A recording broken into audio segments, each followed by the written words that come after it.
Hi, my name is Mike. Thanks for joining me today on my channel, Technically Church, where I share over 20 years of experience in audio, video, lighting, and multimedia. You can always find out more on my website at technicallychurch.com. Let's jump in.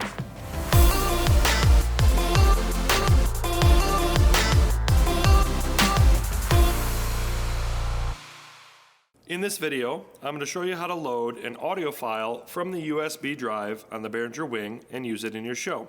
So this video does assume that you know how to use shows already. And I do have an audio file already loaded on the USB stick in the Behringer Wing. It does only take WAV files, so you would have to make sure it's converted properly if you're doing this. So if we go over to Library and we go to Shows, you can see I already have a show loaded. Currently, I have my Sunday morning set list in here. I have 4 songs. After each song, I have a snippet that is changing some settings on the board for what vocalist is leading each song. So I already have that set up.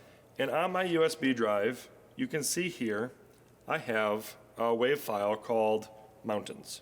Okay? So I'm going to click Mountains and click the Add button. So it has added it into my show.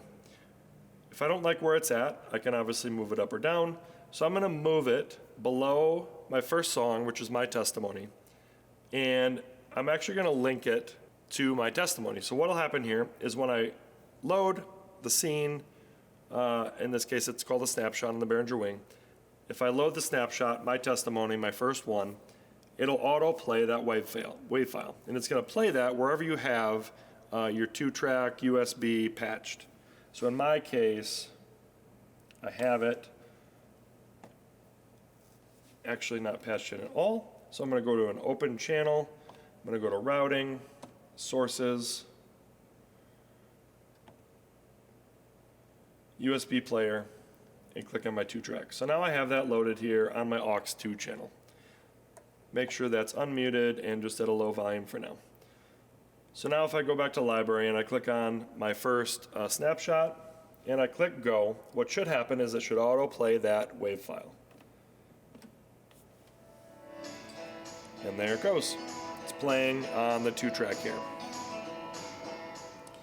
So that's a simple way of adding a WAV file from the USB drive in and queuing it. You don't have to link it to a different scene. You can just hit, have it its own item in your show and just click the Go button and it would fire. So I'm going to go ahead and stop that real quick. So if we click on the USB drive at the top, and you can see it's playing here, we'll just click on stop. All right, so I'm going to show you a pretty cool trick, a little bit of an advanced feature here. But let's say you want to predetermine the volume level for that audio file, and maybe you have a bunch of these, and they're all going to have different volume levels, and you don't want to have to remember that. So I'm going to show you a really quick trick to build a snippet to turn the channel on, set the audio volume, play the WAV file, and then turn that channel back off. All right, so we're going to build this together real quick. So I'm going to go to Snippets, and I'm going to record a snippet. So I'm going to go back to my internal, and I'm going to click on Record. So I'm going to go to my 2-track channel, and I'm going to say, I want this at -10. When I press play. So I do that. You can see that it says it's recording 1 parameter, and I'm going to click stop. I'm going to go ahead and save that, and I'm going to call that Mountains Volume. Okay, so I now have a snippet saved that should take that fader to -10. Now when it's done, I want to turn that fader back off automatically. So I'm going to go ahead and record again on my snippets. I'm going to take that same fader down to 0, or negative infinity, and then I'm going to click stop. So same thing here, click save under snippets. Now I'm going to do mountain volume off. So now I have 2 snippets, mountains volume off. So I'm going to go ahead and load those in to my show. So I'm going to click on each one and click the add button. So now you can see my first snapshot for my first song, my testimony. Let's say I want it to play that WAV file. So I'm going to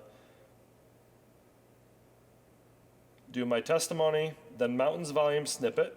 So I'm going to put them in this order, and I'm going to make sure that's linked. Then I'm going to have that WAV file, my mountains WAV file. And then I'm going to have the snippet that turns the volume off. Now all these are linked to my snapshot, my testimony. I did forget one step here. I created a second version of this for illustration purposes, just a really short version. So I'm going to add in my mountains short version. All right, so now when I cue my first snapshot for my first song, it should automatically set the volume, automatically play the WAV file mountains, and then when that is done, it should automatically turn the fader off. So let's test this out. So what should happen when I click go on my first snapshot here is it should set the volume automatically, it should play the WAV file automatically, and it's only about 4 seconds long, and then as soon as it's done, it should automatically turn that channel back off. So you can see we are starting here with the 2-track off, and I'm going to go ahead and click on my first snapshot, and I'm going to fire it, and we'll see what happens. So you see I brought it up, you can hear the audio file ended, and you saw it come down automatically. So that's a really quick way of playing audio from the USB drive, loading it into your show, and then maybe creating some advanced snippets to help you out with some different settings that you would need surrounding that WAV file. Thanks for joining me today. Again, my name is Mike. You can always find out more on my website, technicallychurch.com, or on my YouTube channel, Technically Church. Look forward to seeing you soon.